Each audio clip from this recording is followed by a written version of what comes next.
J'aimerais vous parler ce matin d'un homme de foi, un homme de conviction. On dit un homme, ça aurait pu être une femme aussi. Là. Il y a des femmes de foi et des femmes de conviction. Mais aussi mais dans ce cas-ci, c'est un homme. Mais comment Dieu l'utilisa aussi à travers différents événements de sa vie. Comment il a été utilisé, puis comment en tout cas, on va voir ça aujourd'hui. Et cet homme, c'est le prophète Daniel. Vous allez dire, on pense a priori, pas vous allez dire, mais on pense a priori que le livre de Daniel, c'est un livre qui concerne uniquement des prophéties de la fin des temps. Mais vous allez découvrir que c'est pas tout à fait exact. Il y a beaucoup, même plusieurs, révélations pratiques pour la vie du croyant encore aujourd'hui. Et le thème d'aujourd'hui qu'on va voir, c'est demeurer ferme dans un monde hostile. Cet homme, Daniel, est demeuré ferme dans un monde hostile, et c'est ce qu'on va voir ensemble. On va commencer avec ceci. Il y a bien longtemps, Dieu s'est choisi un homme, vous le connaissez sûrement, et son nom, c'est Abraham. Et Dieu avait promis à Abraham de lui donner une grande famille. D'ailleurs, nous sommes les descendants d'Abraham aussi. Et il lui a promis aussi que toutes les familles de la terre seraient bénies à travers lui. De par sa descendance est né, comme vous le savez, le peuple d'Israël. Par la suite, Israël a été esclave pendant 400 ans. Libéré de son esclavage, il a été errant dans le désert pendant 40 ans sous la conduite de Moïse. Après ce temps, à la mort de Moïse, c'est Josué qui a pris la tête du peuple. Et il les a conduits à travers la conquête de Canaan. Ils ont traversé le Jourdain, il les a conduits à travers la conquête de Canaan en commençant par la défaite de Jéricho. Ils ont remporté des grandes victoires. Ils étaient conduits par un homme de foi, un homme de conviction qui était Josué, et ils ont connu des grandes victoires. Seulement, après la mort de Josué, vient la période des juges. Et Dieu suscite, dans la période des juges, Dieu suscite des hommes et des femmes pour délivrer le peuple de ses oppresseurs. Il y a tout un cycle qui revient dans le livre des juges où est-ce que le peuple va pécher. Ensuite de ça, Dieu va envoyer un oppresseur. Et puis le peuple va crier à Dieu. Et Dieu va envoyer un libérateur. Et la paix va revenir pendant 40 ans. Ensuite de ça, le peuple va encore pécher. Et c'est toujours ce cycle-là qui se répète. Et pendant cette période-là des juges, le peuple va demander un roi. Et c'est comme ça que débute la période des rois avec Saül, David, Salomon, Roboam et les autres qui ont suivi après. Donc, après la mort de Salomon, on continue le récit, après la mort de Salomon, sous le règne de Roboam, son fils, le peuple va se diviser. C'est-à-dire que les 10 tribus du nord vont se séparer d'avec les 10 tribus du sud, les 2 tribus du sud qui sont Juda et Benjamin. Les 10 tribus du nord vont avoir comme capitale Samarie, comme roi, pour commencer, Jéroboam. Ensuite, tandis que les 2 tribus du sud, qui sont Juda et Benjamin, qu'on appelle communément la tribu de Juda, vont avoir comme capitale Jérusalem et comme roi Jéroboam et toutes les autres qui ont suivi. C'est une période qui est très difficile pour le peuple, alors que plusieurs dynasties se succèdent de part et d'autre.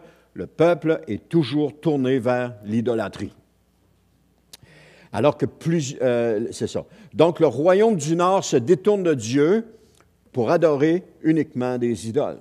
Sous la gouverne de Jéroboam, ils se détournent de Dieu et ils vont aller vers les idoles, au point de se faire des idoles et d'offrir leur premier-né aux idoles. Et offrir le premier-né, ce n'est pas de dire « j'offre le premier-né », c'est le sacrifier carrément à l'idole. Donc, le royaume du Nord se détourne de Dieu pour adorer uniquement les idoles, tandis que le royaume du Sud s'est aussi tourné vers les idoles, mais il vit occasionnellement des réveils spirituels, dépendamment des rois qui sont là en place. Et Dieu dénonce l'apostasie du peuple par la bouche de ses prophètes, et cela à plusieurs reprises. Quand on lit l'Ancien Testament et qu'on arrive dans les prophètes, à partir d'Ésaïe jusqu'à Malachie, c'est toute une série de paroles de la part de Dieu que les prophètes adressent, certains prophètes à Israël, les tribus du nord, d'autres prophètes à Juda, la tribu du sud. Et c'est des avertissements que Dieu envoie à ce peuple, de revenir de l'idolâtrie, sinon ils vont être châtiés ou ils vont être punis pour leur désobéissance. Mais le peuple fait fi de ces avertissements-là. Il n'écoute pas les avertissements. Il continue de s'enfoncer encore et encore dans l'idolâtrie. Finalement, Dieu décide de leur infliger une peine destinée à les corriger. Châtier, c'est une peine destinée à corriger. En 722 avant Jésus-Christ, Samarie capitule sous la puissante main des Assyriens avec son général Tiglath-Pileser III. Les 10 tribus du Nord sont amenées en captivité et elles vont finalement disparaître de la surface de la terre. Une fin tragique pour un peuple qui s'est détourné de Dieu, de son Dieu. Environ 100 ans plus tard, en 605 avant Jésus-Christ, le royaume de Juda, qui est solidement ancré dans l'idolâtrie et l'immoralité, va être emmené captif, lui aussi, par le roi babylonien Nabuchodonosor. C'est sur une période de 20 ans, il va y avoir 4 vagues successives de déportation. C'est-à-dire que le roi va prendre des gens du pays de Juda et il va les amener à Babylone. Et quand ils sont arrivés à Babylone, ils ne sont pas juste envoyés à un seul endroit, ils sont dispersés à travers le royaume de Babylone. Et ça, on peut voir ça dans Esther, lorsque Mardoché fait écrire une lettre à tous les résidents juifs du territoire. On voit qu'ils ne sont pas juste à un endroit, ils sont répandus à travers le territoire. D'ailleurs, le psaume 137, 1 à 4, c'est ce qu'on va voir, nous témoigne de l'état de ce peuple déporté. Ça nous dit... Au bord des fleuves de Babylone, nous nous étions assis et nous pleurions en pensant à Sion. Au sol de cette contrée, nous avions suspendu nos lyres. Ceux qui nous avaient déportés nous demandaient des chants. Nos oppresseurs réclamaient d'être réjouis. Chantez-nous, disait-il, quelques chants de Sion. Comment peut-on chanter les chants de l'Éternel sur un sol étranger? Ce peuple vivait vraiment quelque chose de difficile à ce moment-là. Alors, parce que le peuple s'était montré sourd aux avertissements de Dieu, il se retrouve maintenant livré entre les mains de leur ennemi. Il se retrouve livré là pour une période on sait, une période de 70 ans qui a été prophétisée par le prophète Jérémie. Mais, cependant, c'est le « mais » cependant qui est intéressant, au sein du peuple infidèle, il subsistait un tout petit nombre d'hommes et de femmes qui sont demeurés fidèles à Dieu. Ce petit reste aimait Dieu et vivait pour lui plaire, et cela même jusqu'à Babylone. Je dis un petit reste parce que c'est souvent ce qui arrive avec le peuple de Dieu. C'est souvent un petit reste qui est là en train d'adorer son Dieu, qui est sincère avec son Dieu. Ce petit reste demeura fidèle pendant les 70 années que dura l'exil. Les noms, il y a des noms qui nous sont mentionnés. Il y en a d'autres, bien entendu, que les noms ne sont pas mentionnés, mais quelques-uns que les noms sont mentionnés. On retrouve Zorobabel, Esther, Mardoché, Daniel. On retrouve Anania ou Shadrach, Michaël ou Méshach, Azaria ou Abednego, Esdras, Néhémie, et certainement d'autres, comme j'ai dit, qui n'étaient pas mentionnés. Alors, s'il est vrai que ce peuple, à travers ses pleurs, a renoncé à son idolâtrie, il n'a pas renoncé à son idolâtrie, il reste que néanmoins un petit reste fidèle à Dieu au fil des ans. C'est encore la même chose au temps de Jésus. Lorsque Jésus est apparu, il n'y avait qu'un petit reste qui attendait la venue de Jésus. Ce petit reste, des noms sont mentionnés aussi. Zacharie, Élisabeth, Marie, Joseph, Siméon, Anne, quelques bergers, des mages qui n'avaient aucun rapport avec Israël, qui sont venus de l'Orient pour adorer le Fils, le roi des Juifs qui devait naître. Il me semble que peu de personnes étaient prêtes à accueillir dans le monde la venue de leur Sauveur. Peu de personnes. Qu'un petit reste. Donc, à l'époque de l'exil à Babylone, seul un petit groupe appartenait à un reste de fidèles. Et Siméon, une chose que je voulais dire à propos de Siméon et de Anne, si la Bible ne nous avait pas mentionné leur nom, on ne saurait pas que Siméon et Anne faisaient partie du petit reste qui attendait leur Sauveur. On l'a su parce que la Bible nous mentionne leur nom. Donc, le petit reste, on ne le connaît pas. On ne sait pas c'est qui. On sait juste que ce sont des hommes et des femmes qui sont entièrement donnés à Dieu. Que Dieu est une priorité dans leur vie et qui font tous leurs efforts pour dire, Seigneur, conduis-moi dans ta volonté. Conduis-moi, Seigneur, je veux marcher avec toi. Ils font tous leurs efforts pour plaire à Dieu. Mais ça, on ne les voit pas, on ne les connaît pas et on ne sait pas c'est qui. Mais Dieu les voit. Et ces personnes-là savent qui ils sont. Et ça, c'est gloire à Dieu que ce soit comme ça. À quelque part, c'est une bonne chose que ce soit de même. Parce que notre relation avec Jésus ne dépend que de nous. Elle ne nous concerne que nous. Elle ne concerne pas les autres. Notre relation avec Dieu ne nous concerne que nous. Et c'est à nous de choisir, Seigneur, je veux faire ta volonté ou je ne veux pas faire ta volonté. Les autres n'ont aucune influence là-dessus. Ben oui, le monde a une certaine influence, mais je veux dire, la décision qu'on prend ne nous concerne que nous. Donc, j'ai dit qu'à l'époque de l'exil de Babylone, seul un petit groupe appartenait à un reste fidèle. Et on voit ça dans Daniel 1,6 qui nous dit, lorsque le roi a choisi des gens, il dit, parmi les Judéens qui furent sélectionnés se trouvaient Daniel, Anania, Michaël et Azaria. Donc, 4 hommes, mais entièrement consacrés à Dieu, 4 hommes avec une foi et des convictions solides. C'était des hommes de convictions profondes et profondément attachés à leur Dieu. Ils étaient déterminés à rester fermes dans ce monde hostile. C'est ça le thème, hein? Rester ferme dans ce monde hostile. Jésus a dit dans Luc 18:8, il dit, « Seulement lorsque le Fils de l'homme viendra, trouvera-t-il encore la foi sur la terre? » Et moi, je vous réponds oui. Parce qu'il y aura toujours un petit groupe qui résistera dans ce monde hostile. Il y en a toujours eu. Depuis que Jésus est venu et qu'il est monté au ciel, il y a toujours eu un groupe de personnes qui a résisté dans ce monde hostile. Que ce soit à partir des premiers disciples, la Réforme, et encore aujourd'hui, il y a toujours un groupe de personnes qui demeurent hostiles. Alors, la réponse est oui, lorsque le Fils de l'homme va venir, il va trouver encore la foi sur la terre. Parce que vous savez, Dieu se préoccupe que peu du nombre. Autrement dit, pour Dieu, ce n'est pas le nombre qui est important. Nous, le nombre est important parce qu'on mesure notre succès au nombre. Plus il y a de personnes, et c'est partout, c'est partout, plus il y a de personnes qui nous écoutent, plus qu'on est vu comme ayant du succès.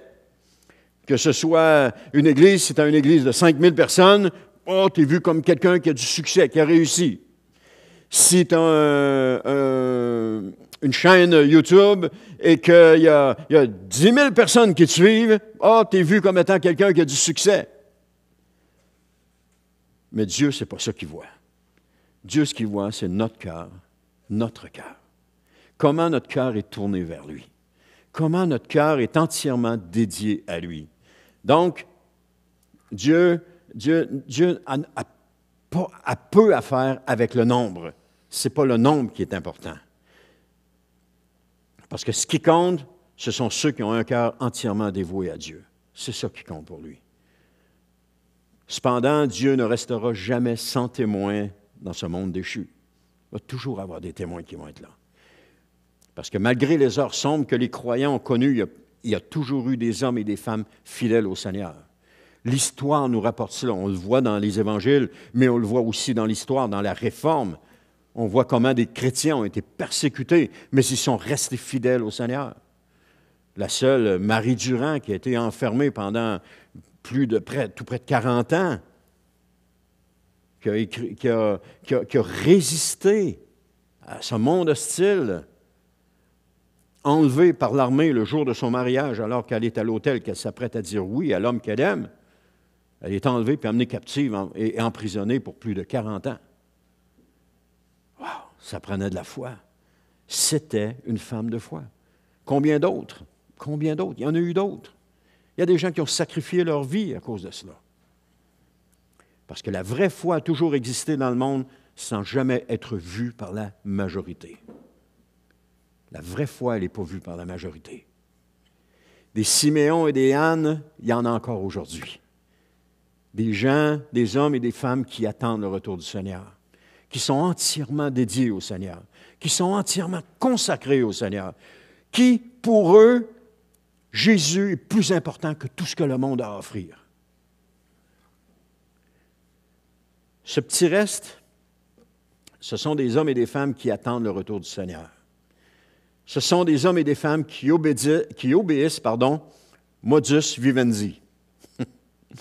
Ça, c'est un mode de vie. Modus vivendi, ça signifie un mode de vie. Alors, ils obéissent. C'est leur mode de vie d'obéir à Jésus. Ce sont des hommes et des femmes qui sont fermement attachés à Dieu. Et qu'importe les circonstances dans lesquelles ils sont, ils continuent de louer, d'adorer Dieu et continuent de servir Dieu. Ce sont des hommes et des femmes qui ne vont pas accepter de compromis dans leur vie.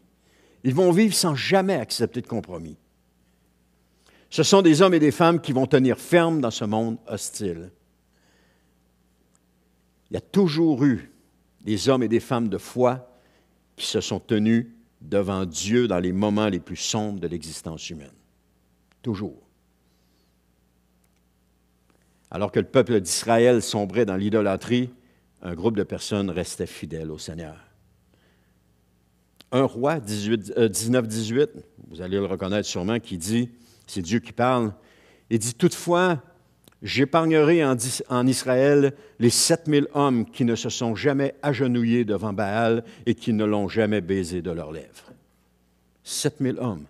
Alors que le monde est dans la corruption, le monde est dans l'idolâtrie, il y avait 7000 hommes qui n'avaient jamais plié le genou devant Baal. 7000. Personne ne les voyait. Ces hommes-là, personne ne les voyait. Mais Dieu les voyait. Et ils faisaient les choses pas pour être vus par les hommes, mais ils avaient une relation avec leur Seigneur. On voit dans Daniel, on va le voir un petit peu plus tard, Daniel, 3 fois par jour, il priait. Est-ce qu'il priait pour être vu des hommes? Non. Il a prié pour être vu des hommes lorsqu'il a été mis au défi. Mais les 3 fois par jour qu'il priait, jamais ça nous est mentionné. Mais Dieu le voyait. Alors que l'attention envers Dieu s'était presque éteinte, seul un petit groupe d'hommes continuait à lui accorder une importance cruciale. Seul un petit groupe d'hommes continuait avec Dieu. À Babylone, Daniel, Anania, Michaël et Azaria faisaient partie de ces hommes-là, de ces hommes de foi entièrement consacrés à Dieu. Et on va voir dans les chapitres suivants comment Dieu comment ils ont fait face à toutes sortes de difficultés et comment ils ont été délivrés parce qu'ils ont su se tenir debout pour Dieu. Les 6 premiers chapitres du livre de Daniel racontent comment ce petit reste est parvenu à demeurer fidèle à son Dieu dans cet environnement hostile. Parce que les véritables adorateurs ne sont pas les gens les plus en vue. Ce sont ceux que Dieu voit. Ceux qui se montrent, qui se font voir en vue, ne sont peut-être pas les vrais adorateurs. Pour nous, on pense que, oh oui, mais pour Dieu, ce ne sont pas les vrais adorateurs. Les vrais adorateurs, Dieu les connaît. Et dans un groupe, qu'importe le groupe, il y a des vrais adorateurs que Dieu connaît, qui sont là. Et ça nous amène à nous poser 2 questions ce matin, aujourd'hui. Comment demeurer fidèle à Dieu dans un environnement défavorable, dans un premier temps? Et comment vivre pour Dieu quand toutes les circonstances sont contraires? Alors, je vous repose des questions. Comment demeurer fidèle à Dieu dans un environnement défavorable? Et comment vivre pour Dieu quand toutes les circonstances sont contraires? Et on va voir ça à travers Daniel. Comment est-ce que Daniel vivait pour Dieu dans des circonstances qui étaient contraires? Comment est-ce qu'il restait fidèle à Dieu dans un environnement qui était défavorable? Parce qu'on peut vivre pour Dieu quand toutes les circonstances sont contre nous. Il n'est pas nécessaire d'abandonner le Seigneur quand les circonstances sont contre nous ou quand les choses ne se passent pas comme on veut que ça se passe. Parce que tous les grands hommes de Dieu ont vécu dans un monde hostile sans compromis. Ils ont toujours été fidèles à Dieu. Noé, Abraham, Moïse, David ont été ces types d'hommes, fidèles à Dieu. Pourtant, chacun d'eux, à un moment donné dans leur vie, sont tombés. On le voit Noé, quand il sort du bateau, on voit Abraham, il va s'enivrer, etc. On voit tout ce qui suit après. Abraham qui va mentir pour protéger sa vie. Moïse qui va tuer un Égyptien pour dire hey, « c'est moi qui est votre libérateur ». David, avec Bathsheba, ils ont tous tombé. Ils se sont rendus coupables d'une faute grave. Mais la parole de Dieu ne blanchit pas ces hommes-là. Elle ne les prétend pas meilleurs qu'est-ce qu'ils sont. Vous savez, l'histoire que les hommes écrivent vont élever les gens et vont les prétendre meilleurs qu'est-ce qu'ils sont, mais pas la Bible. La Bible nous les révèle de façon naturelle, comme ils sont. Et ça, c'est l'honnêteté de la Bible. Mais ces gens se sont relevés. Ils ont été pardonnés, puis ils ont continué leur marche chrétienne. Des années plus tard, on retrouve Daniel et ses amis entourés d'ennemis qui en veulent à leur vie. Ça n'a rien changé. Le monde n'a pas changé. Des années plus tard, le monde est encore pareil. Et encore des années plus tard, jusqu'à nous aujourd'hui, le monde est encore pareil. Le monde est encore hostile. Il n'a pas changé. Daniel va avoir vécu toute sa vie assiégé par le mal. On pense que c'est un grand homme de Dieu, il a eu la vie facile, mais non. Il a dû affronter des tentations de toutes sortes, identiques à chaque être humain qui veut se consacrer à Dieu, va être tenté de toutes sortes de façons. Mais Daniel avait résolu dans son cœur de plaire à Dieu et rien ne pouvait l'ébranler dans sa résolution. Le petit mot il est là, il avait résolu. Et il est effectivement possible de vivre pour Dieu dans un monde hostile. C'est possible. Parce que la piété, non seulement peut, mais va s'épanouir dans l'hostilité. Ça paraît contradictoire, mais c'est ça. Le peuple de Dieu va grandir lorsqu'il est persécuté. Complètement à l'opposé. On pourrait penser que parce qu'il est persécuté, les gens vont fuir ça, puis ils vont se reculer, puis ils ne parleront pas. Non. Quand tu persécutes le peuple de Dieu, il se multiplie. C'est dans les moments défavorables que la piété s'épanouit. Je ne sais pas quel moment vous vivez qui est défavorable, mais c'est dans ces moments-là que la piété va s'épanouir. C'est dans ce temps-là qu'on va grandir. C'est dans ce temps-là qu'on s'approche de Dieu. C'est dans ce temps-là qu'on devient encore plus fort. C'est dans ce temps-là qu'on devient encore plus près de Dieu, puis qu'on a juste envie de dire, Seigneur, que je t'aime, Seigneur. Personne parmi nous a dû affronter les difficultés que Daniel a dû faire face. Personne. Puis on pense à tort que c'est plus facile pour les autres. On a l'impression que les autres, ils ont la vie bien plus facile, et puis que pourquoi lui, il n'y a jamais de problème. C'est faux, il y en a des problèmes. Sauf que ce n'est pas tes problèmes, ce sont les siens, et puis dépendamment comment il les vit. Mais nous avons tous des problèmes, on vit tous quelque chose de difficile. On pense aussi que si on était dans un autre contexte, ça serait plus facile. Comme par exemple, si je changeais d'église, ça serait mieux. Je pourrais... oui, c'est ça. Si j'avais ceci ou cela dans ma vie, ce serait mieux. Si la femme qui partage ma vie n'était pas là, ça serait mieux. Il y en a qui vont jusqu'à penser ça. Ou l'homme qui partage ma vie n'était pas là, ça serait mieux. Si j'avais un autre travail, les choses seraient mieux. Mais je l'ai pensé, ça. Je vais changer de travail, ça va aller mieux. Ça a-tu été mieux? Non, ça n'a pas été mieux. J'ai fait 2 ans, puis je suis retourné à l'ancien travail que j'avais pour m'apercevoir que j'aurais dû rester. Si je n'étais pas malade, ça serait mieux. Ou si je n'avais pas telle ou telle contrainte dans ma vie, ça serait mieux. Malheureusement, nos circonstances servent d'excuse à la pauvreté de notre vie chrétienne. Parce on pense que si on était dans une autre situation, ça serait mieux, puis qu'il n'y en aurait pas de problème. Mais oui, il y en aurait pareil. Quand on s'imagine que si on change de contexte, il n'y a pas de problème, il n'y a plus de problème, c'est vrai qu'il n'y en aura plus au début, mais ce ne sera pas long que vous allez rattraper où est-ce que vous étiez. Vous allez revenir encore à la même place, au même point. C'est toujours. Puis pourtant, c'est la Bible qui dit ça, que les générations précédentes, qui suivent, n'apprennent pas de la génération qui a passé avant. Il faut qu'elle refasse encore et encore ses expériences. Elle n'apprend pas des expériences des autres. Mais le livre de Daniel, il nous arrache à nos illusions parce qu'il apporte la preuve que la vraie spiritualité ne dépend pas de la facilité des circonstances. Les hommes de Dieu qui ont grandi dans des circonstances qui étaient extrêmement difficiles. S'ils sont devenus ce qu'ils sont devenus, c'est parce qu'ils ont passé à travers des circonstances difficiles. Je dis des hommes, aussi des femmes. Et chaque circonstance difficile que nous passons, a fait quoi? Elle nous donne encore plus de force. Elle nous rapproche encore plus de Dieu. Elle nous donne encore plus confiance en Dieu. Puis elle nous aide encore plus à dire, Seigneur, je te remercie d'être là. Parce que chaque situation qu'on passe fait en sorte que notre louange augmente au Seigneur. La louange, ce n'est pas juste de chanter le dimanche matin. La louange, c'est une question d'attitude devant Dieu. Comment ma vie allait mener devant Dieu? C'est ça ma louange à Dieu.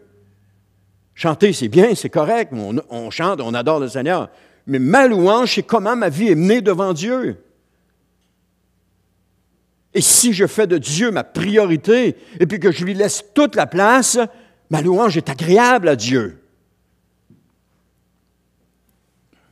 Mais quel était le secret de Daniel pour être capable de vivre dans un monde hostile comme ça, ou de demeurer ferme dans un monde hostile? C'est trop simple. Je vais vous le dire, puis vous allez dire, « Oh non, mais ça ne se peut pas. » Oui, c'était ce qui donnait la force de Daniel.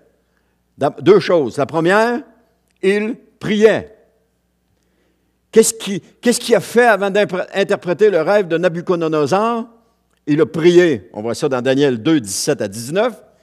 Il dit, puis il rentra chez lui et informa ses compagnons Anania et Michaël et Azaria de ce qui s'était passé, en leur demandant de supplier le Dieu des cieux que dans sa grâce, il leur révèle ce secret afin qu'on ne le fasse pas périr, ses compagnons avec lui, avec le reste des sages de Babylone. Au cours de la nuit, dans une vision, le secret fut révélé à Daniel, alors celui-ci bénit le Dieu des cieux. La vie de Daniel et de ses compagnons est menacée parce que le roi a fait un rêve, mais le roi ne veut pas être, on va le dire dans un terme québécois, une expression québécoise, il ne veut pas être bullshité par les gens qui l'entourent. Fait que ce qu'il va faire, il va dire, écoute, racontez-moi mon rêve. Non, tout le monde, oh non, on ne peut pas faire ça, c'est impossible, ça ne s'est jamais vu, il y a juste les dieux qui peuvent le faire, nous autres, on n'est pas capables. Là, le roi, il dit, ouais, vous voulez gagner du temps? Racontez-moi mon rêve, puis donnez-moi-en l'explication. Non, conte-nous ton rêve, puis on va t'en donner l'explication.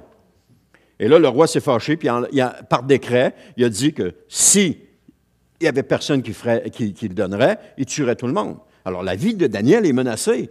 La vie de ces trois comparses est menacée aussi. Alors, qu'est-ce que Daniel va faire? Il va prier. Et je vous garantis qu'on prie fort dans ce temps-là. Si on avait un arme qui était pointée sur nous, on prierait sérieusement, là. Qu'est-ce qu'il a fait aussi alors qu'on complotait contre lui? Il pria. Daniel 6, 11, ça dit, quand Daniel apprit que le décret avait été signé, il rentra dans sa maison, les fenêtres de sa chambre haute étant ouvertes en direction de Jérusalem. 3 fois par jour, il se mettait à genoux pour prier et louer son Dieu. Il continuait à le faire comme auparavant. Il n'a pas commencé à prier 3 fois par jour quand il y a eu le décret que sa vie était menacée. Il le faisait comme auparavant. Daniel vivait une vie de prière. On voit aussi que fait Daniel au chapitre 9, il prie encore une fois. Il dit au chapitre Daniel, chapitre 9, verset 3, il dit « Alors je me tournai vers le Seigneur Dieu pour le prier, lui adresser des supplications, en jeûnant et en portant un habit de sac de toile et en me couvrant de cendres. » En bref, Daniel était un homme de prière. Parce qu'une vie de prière authentique est en grande partie le secret qui permet de demeurer fidèle à Dieu dans un monde hostile, à cause de notre vie de prière. Une autre chose que Daniel faisait, la deuxième chose qu'il faisait, il lisait sa Bible. Ça nous dit dans Daniel 9.2, la première année du règne, moi Daniel, je considérais dans les livres le nombre des années que l'Éternel avait indiqué au prophète Jérémie et pendant lesquelles Jérusalem devait rester en ruine, c'est-à-dire 70 ans. De quel livre il s'agissait? Premièrement, ici, il fait référence au prophète Jérémie. Donc, il apparaît que il semble que les écrits du prophète Jérémie étaient déjà mis par écrit et partagés à travers le peuple d'Israël, parce que Daniel s'en réfère. Il se réfère aussi à la loi de Moïse. On voit ça dans Daniel 9.11, c'est-à-dire tout le peuple d'Israël a transgressé ta loi et s'est détourné pour ne pas entendre ta voix. Alors la malédiction et toutes les imprécations inscrites dans la loi de Moïse, ton serviteur, se sont déversées sur nous parce que nous avons péché contre Dieu. On voit ça aussi dans Daniel 9.13, un dernier, là. Il dit, tout ce malheur nous a frappés conformément à ce qui était écrit dans la loi de Moïse. Et nous n'avons pas imploré, Éternel notre Dieu, nous ne nous sommes pas détournés de nos fautes et nous n'avons pas été attentifs à ta vérité. Et il y avait aussi les livres prophétiques de l'Ancien Testament qui étaient déjà écrits à son époque. Alors, Daniel lit et connaît sa Bible. C'est simple. C'est trop simple. C'est beaucoup plus simple à découvrir qu'à mettre en pratique. Parce que dans notre indépendance, on veut faire les choses seuls, et puis on a tendance à dire « Oh Seigneur, je n'ai pas besoin de toi », donc on ne prie pas, puis on ne lit pas notre Bible. Mais Daniel est resté fidèle à Dieu dans un monde hostile pour deux raisons. Il priait, puis il lisait sa Bible. La fidélité. Nous allons rester fidèles à Dieu dans ces conditions-là. Il est important de souligner que la prière et la lecture de la Bible sont les principaux éléments d'une vie chrétienne victorieuse au milieu d'un monde hostile. Parce que par la prière et la lecture de la parole, on reste attaché à Dieu. On reste attaché à notre Seigneur. On apprend à le connaître. Alors, on va voir comment Daniel a utilisé les deux disciplines dans sa vie de tous les jours. On pense à tort que le secret de la vie chrétienne se trouve dans les expériences vécues avec Dieu. Nombre de croyants cherchent des expériences. Ils veulent vivre des expériences. Cependant, ils négligent les disciplines de la prière et de la lecture de la parole. Je me souviens des gens qui ne lisaient pas leur Bible et qui disaient « Oh, le Seigneur a mis sur mon cœur. » OK. Mais s'ils avaient lu leur Bible, ça aurait peut-être été différent. Ils croient qu'une nouvelle expérience avec Dieu va leur permettre d'atteindre un niveau spirituel plus élevé. Malheureusement, quand on court les expériences, qu'on cherche les expériences avec Dieu, ça ne nous amène jamais dans un niveau spirituel plus élevé et c'est ce qui nous déçoit à la longue du temps. Cependant, la relation avec Dieu tient sur deux choses de base. La prière et la lecture des Écritures. Si on a ça dans notre vie, si on met ça en pratique dans notre vie, on est en mesure d'expérimenter des choses avec Dieu et puis d'avoir une stabilité, d'avoir une fondation ferme. Quand tu as la prière et la parole de Dieu, tu as une fondation ferme. Tu as les deux pieds sur le roc. Tous les prophètes de la Bible, dans la Bible, avaient une vie de prière puis étaient versés dans les Écritures. Daniel ne fait pas part des autres. Il est de cette nature-là. Les croyants aujourd'hui cherchent des nouvelles expériences spirituelles puis ils croient que ceci va les amener à un niveau supérieur. Parce qu'une nouvelle expérience avec Dieu, à prime abord, semble négative, mais combien enrichissante au final. C'est que les croyants vont chercher des nouvelles expériences. Ils vont chercher des nouvelles expériences. Mais ce qu'on voit avec Daniel ne cherchait pas des nouvelles expériences. Les nouvelles expériences venaient à lui. Et ce n'était pas celles qu'il avait cherchées, qu'il avait voulu. C'était celles que Dieu avait préparées d'avance pour lui. Dieu a préparé des œuvres pour que nous puissions les accomplir. Quand la première fois, le roi lui annonce le décret qui va tuer tout le monde, C'est pas Daniel qui a dit, oh Seigneur, voilà, je veux me lancer dans cette nouvelle expérience, Seigneur, où le roi veut nous tuer. Alléluia, gloire à Dieu. Non, non. Elle est venue à lui, là. Daniel, si tu fais rien, tu vas mourir. Et qu'est-ce que Daniel a fait? Il a prié. Il a prié pour sortir de cette situation-là parce qu'il payait de sa vie, là. Le livre de Daniel, ce serait terminé au chapitre 1, ou peut-être 2.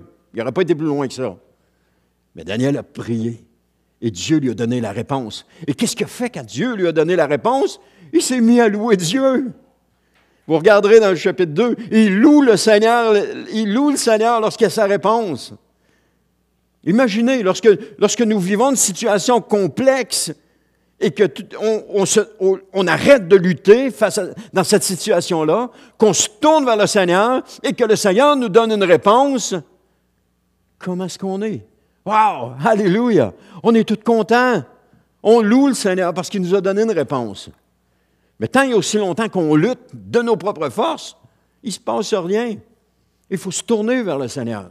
Et c'est ça que Daniel faisait. Daniel recherchait Dieu pour lui-même, pour ce que Dieu est, et non pour ce qu'il pouvait en retirer. On ne cherche pas Dieu pour ce qu'on peut en retirer. On cherche Dieu pour ce qu'il est, puis on le cherche pour nous-mêmes. Il se réjouissait d'être avec le Seigneur, de discerner sa volonté dans sa parole, puis de communiquer avec lui dans la prière. J'aimerais le répéter. Le secret de Daniel est très simple. Il lisait sa Bible et il priait.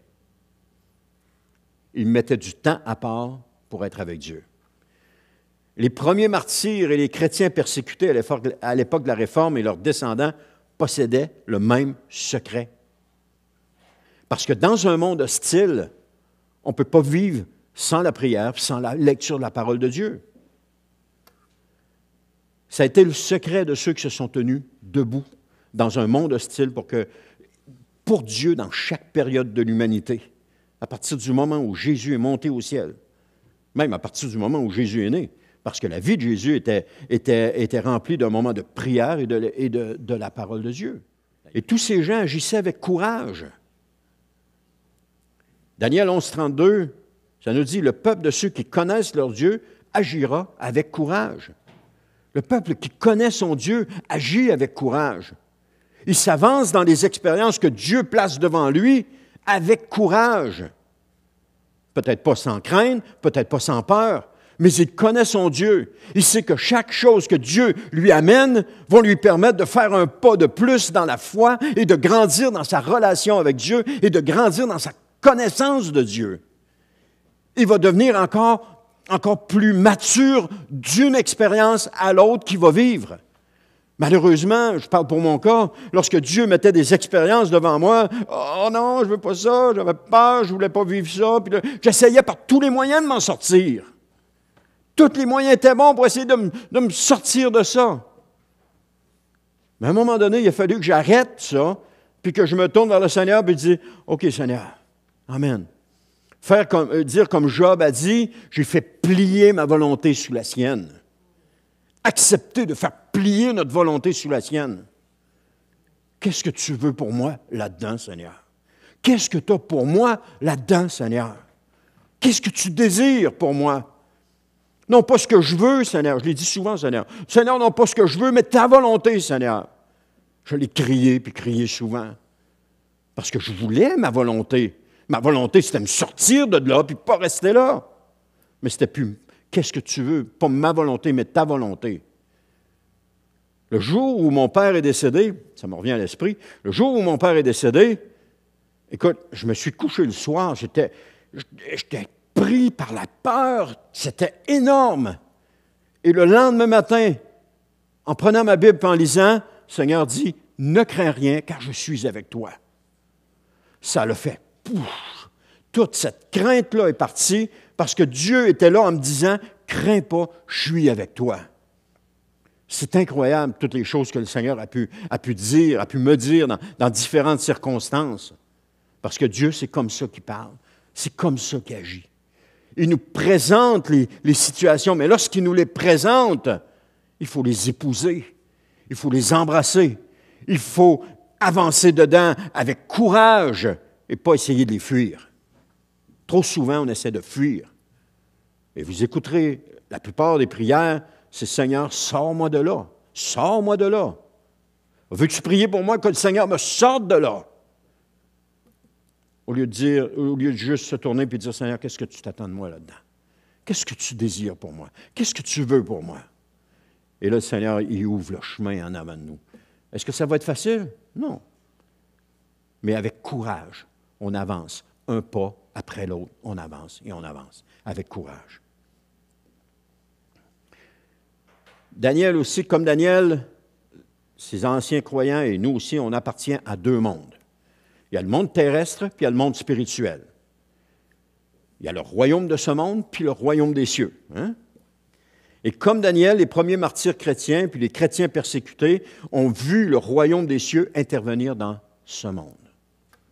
Ils ont vu comment Dieu est intervenu.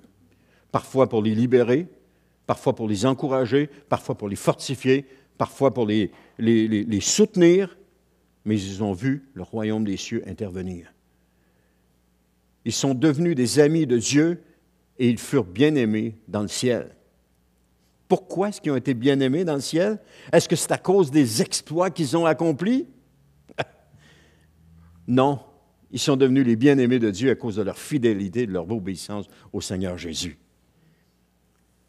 Daniel 10, 19 nous dit, « Puis il me dit, sois sans crainte, homme bien-aimé de Dieu, que la paix soit avec toi, fortifie-toi. Pendant qu'il me parlait, je repris des forces et je lui dis, que mon Seigneur parle, car tu m'as fortifié. » Avez-vous remarqué? Pendant qu'il me parlait, pendant qu'il me parlait, je repris des forces. Dieu nous parle dans sa parole et lorsqu'il nous parle, on reprend des forces. C'est quand on entend Dieu nous parler qu'on reprend des forces, qu'on l'entend nous encourager qu'on reprend des forces. Pourquoi il l'appelle homme bien-aimé de Dieu? Parce que Daniel aimait Dieu pour ce qu'il était et non pas pour ce qu'il lui donnait. Souvent, nos prières sont « Seigneur, donne-moi, donne-moi, donne-moi, donne-moi », au lieu de juste être là en disant « Seigneur, je suis content d'être avec toi. Je suis content de venir ici et de passer ce temps-là avec toi. Je suis content de te louer et de t'adorer. Je suis content, Seigneur. Je veux juste te dire merci pour ce que tu es. » Ça fait de nous des hommes et des femmes bien-aimés de Dieu. Celui qui vient toujours, puis qui demande, puis qui demande, puis qui demande, puis qui demande, puis qui demande, puis qui n'arrête pas de demander, à un moment donné, c'est comme le père qui a deux enfants. Il y en a un qui vient, toutes les fois qu'il vient, il lui demande de l'argent, tandis que l'autre, il vient, puis il veut juste passer du temps avec son père. Lequel des deux, le père, va aimer le plus? Celui qui veut passer du temps avec lui. L'autre qui vient, puis qui demande, à un moment donné, il dit, « Coudonc, mais pourquoi tu m'aimes pour ce que je te donne? » Tandis que l'autre, il aime son père pour ce qu'il est. Et c'est la même chose avec nous. On peut aimer Dieu pour ce qu'il nous donne, mais ça ne fait pas de nous des bien-aimés dans le ciel. Mais on peut aimer Dieu pour ce qu'il est, et si on aime Dieu pour ce qu'il est, ça fait de nous des bien-aimés dans le ciel. Parce que Dieu a une solution à tous nos problèmes. Il y a une solution. Et des fois, ce n'est pas notre solution, c'est la sienne.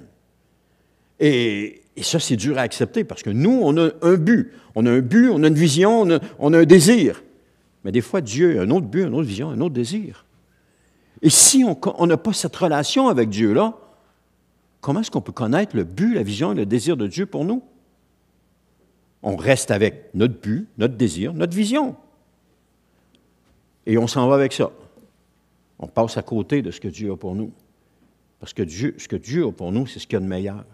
Je n'arrêterai jamais de le dire de toute ma vie. Les jours qui me restent à vivre, je n'arrêterai pas de le dire. Ce que Dieu a pour nous, c'est ce qu'il y a de meilleur. Et même sur mon lit de mort, ça va être « Seigneur, ce que tu as pour moi, c'est ce qu'il y a de meilleur. » Parce que ça va être ce qu'il y a de meilleur. C'est toujours ce qu'il y a de meilleur. Tout le temps. Ça paraît négatif, mais c'est ce qu'il y a de meilleur. Parce que ça nous forme, ça nous transforme, ça nous façonne, ça nous rapproche de Dieu, ça nous colle à Dieu. Amen. Amen. Voilà le secret d'une vie spirituelle fructueuse et victorieuse. Amen. À l'exemple des témoins qu'on a vus, on peut demeurer ferme dans un monde hostile. Si ces gens-là ont été capables de demeurer fermes dans un monde hostile, nous pouvons demeurer fermes dans un monde hostile. Et on va voir dans les prochains messages comment le monde nous offre toujours d'éviter de se coller à Dieu. Comment il est hostile face à nous par rapport à notre vie chrétienne. Toujours des occasions pour qu'on s'éloigne de Dieu. Qu'on s'éloigne des frères et sœurs, qu'on s'éloigne de l'Église, qu'on s'éloigne tout le temps. Le monde a ces choses-là. Et nous apprendrons à notre tour comment tenir ferme, seuls contre tous. Comme des Daniel, comme des Shadrach, Meshach et Abednego, prêts à sacrifier leur vie pour la cause de Dieu. Et nous allons voir que chaque croyant est en mesure de faire ça pour 2 raisons. Parce qu'il prie puis qu'il lit sa Bible. Il est fondé sur le Seigneur. Il est attaché sur le Seigneur.